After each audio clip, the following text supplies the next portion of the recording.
Bismillahirrahmanirrahim. Assalamualaikum dan selamat sejahtera. Salam bangsa membaca, salam bangsa berjaya, salam Malaysia Madani. Nama saya ialah Nurmasya Masuri binti Airi Azmir. Umur saya 12 tahun.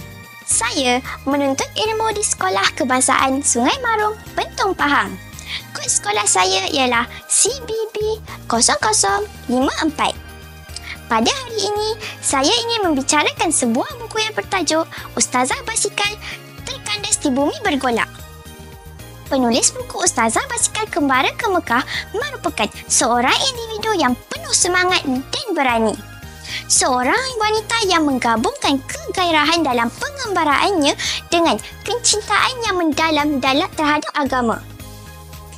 Melalui perjalanan yang luar biasa yang diabadikan dalam buku ini, beliau bukan sahaja berkongsi tentang pengalaman peribadi, tetapi juga mengajak pembaca untuk memahami makna sebenar pengorbanan dan ketabahan dalam menaikkan ibadah haji. Buku ini ditulis oleh pengembaranya sendiri, iaitu Ahmad Isa.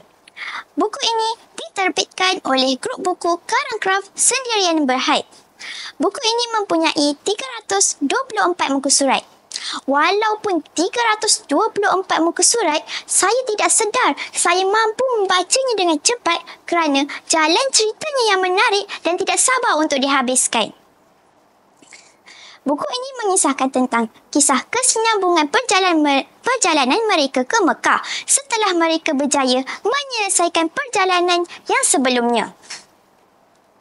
Kawan-kawan semua, di dalam buku ini mengisahkan Ahmad dan isterinya meneruskan perjalanannya dari Uzbekistan, Afghanistan dan Iran. Pada mulanya, Ahmad berasa takut untuk memasuki Iran kerana salah satu sebabnya ialah ayahnya tidak mengizinkannya memasuki Iran kerana bahaya. Di sana, mereka tidak mengeluarkan banyak duit kerana mereka menumpang tidur di rumah duta Malaysia dan ada yang belanja hotel 5 bintang. Tabarakallah, baiknya mereka ini. Kawan-kawan, mari kita dengar tentang pengembaraan mereka. Antara perkara menarik yang bagi saya ialah mereka membuat satu projek yang dipanggil Projek Payung di Afghanistan.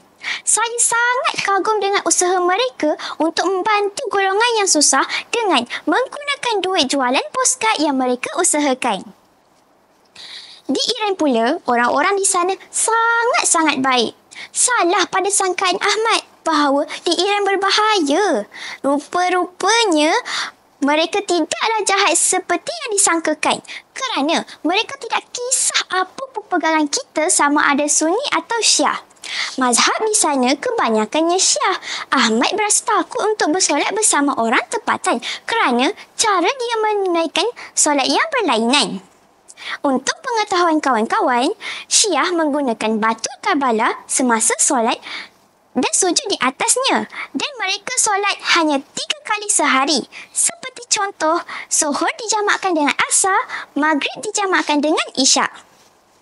Saya amat minati kisah pengembaraan ini kerana memberi sumber inspirasi kepada saya, terutamanya semangat dan azam yang ditunjukkan oleh Ustazah Adilah. Antara kelebihan Ustazah Adilah semasa mengembara ialah dia boleh memahami bahasa orang tempatan walaupun bercakap macam ayam dan itik.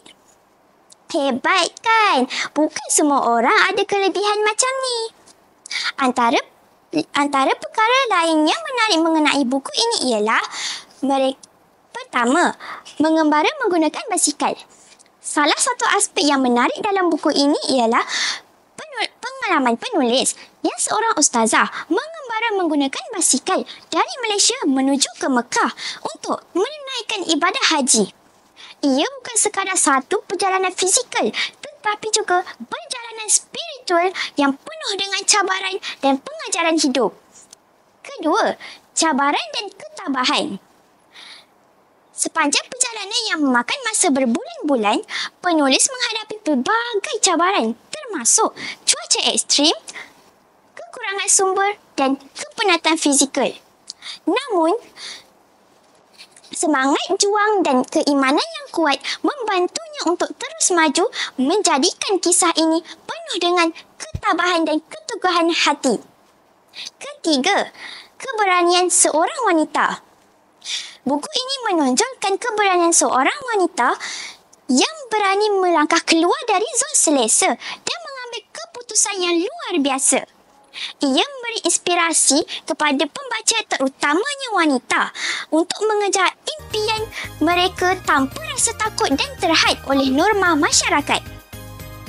Akhir kata, saya berharap kawan-kawan juga dapat membaca buku ini kerana memberi banyak pengajaran yang baik. Buku ini juga buku kegemaran saya kerana menceritakan pengembaraan yang menarik. Selamat membaca. Sekian, terima kasih.